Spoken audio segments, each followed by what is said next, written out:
Армысыздар, ардақты ағайын.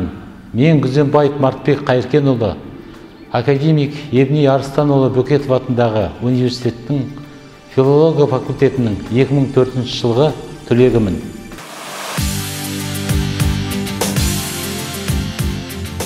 Еңбек жолында Қарағанды облысы Қарқаралы ауданы Арқалық ауылында бастап, туған ауылым Мәди ауылында 10 жыл мұғалімдік қызмет атқардым. 2014 жылы Қарағанды қаласы нөмір 8 мектепке жұмысқа ауысып, қазақ тілі мен әдебиеті пәні мұғалімі болып қызмет атқардым.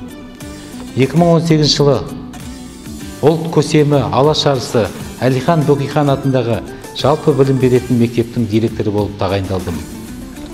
Мен өзім түлеп ұшқан, жастық шағым өткен, студенттік балдәурен кезім өткен академик Евний Арыстанұлы Бөкетов атындағы университетті үнемі мақтанышпен еске аламын.